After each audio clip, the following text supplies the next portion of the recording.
Hello दोस्तों, मैं हूं आपका अपना अजय सर और आज हम लोग पढ़ने जा रहे हैं क्लास 10 का पहला चैप्टर रासायनिक अभिक्रियाएं एवं समीकरण, केमिकल रिएक्शंस एंड इक्वेशन।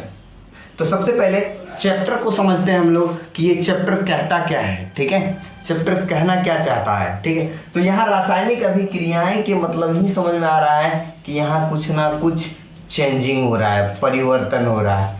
ठीक है, तो रासायनिक अभिक्रियाएं, सबसे पहला जो क्वेश्चन उभर करके सामने आता है, रासायनिक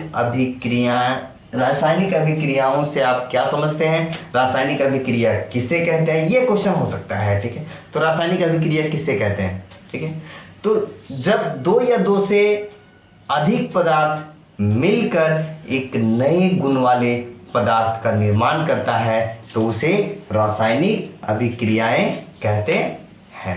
ठीक है, हाँ, फिर आगे जो है दिया हुआ है समीकरण। रासायनिक समीकरण क्या होता है। ठीक है, तो रासायनिक अभिक्रियाओं को संकेतों अथवा सूत्रों के माध्यम से दिखाने की प्रक्रिया को रासायनिक समीकरण कहते हैं। थोड़ा सा एग्जांपल हम लोग देख लेते हैं। ठीक है, रासायनिक अभिक्रियाएं क्या होती है। ठीक है, जैसे अभी बताएं कि रासायनिक अभिक्रियाओं में दो या दो से अधिक पदार्थ मिलकर एक नए गुण वाले पदार्थों का निर्माण करते हैं, उसे रासायनिक अभिक्रियाएं कहते हैं। तो ये है कार्बन प्लस ऑक्सीजन बना लेता है, क्या बनाता है बच्चों, कार्बन डाइऑक्साइड। ठीक है, इसी तरीके से हाइड्रोजन प्लस ऑक्सीजन क्या बना लेता है, जल बनाता है, H2O। ठीक है, तो ये एक अलग पदार्थ है कार्बन, और ये क्या है, ऑक्सीजन। ये दोनों ही पदार्थ आपस में अभिक्रिया करता है और बना लेता है क्या, कार्बन डाइऑक्साइड। अलग अलग पदार्थों में मतलब एक अलग पदार्थ का निर्माण हो रहा है। ठीक है, फिर इसी तरीके से यहाँ पे हाइड्रोजन है और ये क्या है, ऑक्सीजन। तो हाइड्रोजन और ऑक्सीजन कंबाइन करता है एक साथ। ठीक है, और बना लेता है जल। ठीक है, तो यहाँ पे ये तो रासायनिक अभिक्रियाएं हुई। ठीक है, अब जो चीजें हम बोल रहे हैं, ठीक है, जैसे अभी क्या बोल रहे हैं हम, कार्बन। कार्बन एक प्रकार का तत्व है बाबू। ठीक है, कार्बन यदि लिखना हो तो एकदम से लिखना होगा कार्बन। ठीक है, तो इस तरीके से ना लिख करके, ठीक है, तत्वों या पदार्थों का जो संकेत होता है, संकेत के रूप में या सूत्र के रूप में प्रदर्शन जो होता है, जैसे यहाँ पे कार्बन का C हो गया, ऑक्सीजन का क्या हो गया, O2, कार्बन डाइऑक्साइड इतना ना लिख करके डायरेक्ट क्या लिख दिए हम, CO2। ठीक है, तो इस प्रकार से जो ये रिएक्शन बना, ये एक समीकरण बना, ये एक समीकरण बना। ठीक है, तो इस तरीके से रासायनिक अभिक्रियाएं भी आपको समझ में आ गई होगी और समीकरण भी समझ में आ गया होगा। ठीक है, तो अब आगे चलते हैं। रासायनिक अभिक्रियाओं में क्या होता है, कुछ तो परिवर्तन होता होगा। कब हम जानेंगे कि रासायनिक अभिक्रियाएं हो रही है।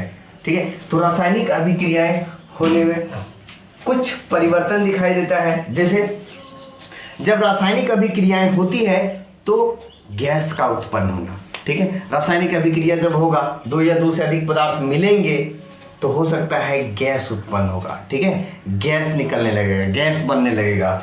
ठीक है, उसके बाद पदार्थ के तापमान में परिवर्तन आ सकता है। ठीक है, यदि अभिक्रियाएं हो रही है तो हो सकता है ऊष्मा बाहर निकलने लगे।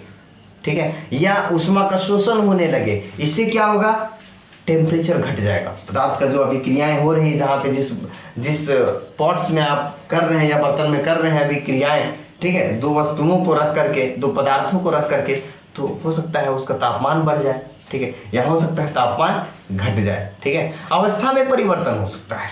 ठीक है, अवस्था में परिवर्तन कहने का मतलब है कि कोई यदि ठोस पदार्थ है तो द्रव रूप में बदल सकता है। ठीक है, द्रव है तो गैस रूप में बदल सकता है। ठीक है, द्रव है तो ठोस रूप में बदल सकता है। ठीक है, इस तरीके से रासायनिक अभिक्रियाएं जब होती है, ठीक है, तो अवस्था में भी परिवर्तन हो सकते हैं।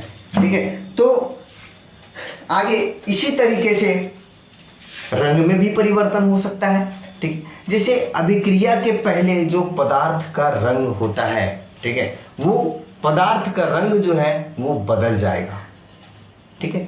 जैसे कहने का मतलब है कि अभिक्रिया के पहले यदि पदार्थ का रंग जो है नीला है, ठीक है, तो अभिक्रिया के बाद हो सकता है पीला हो जाए, ठीक है, काला हो जाए, लाल हो जाए, ठीक है। कहने का मतलब है कि रंग में परिवर्तन हो जाता है, ठीक है।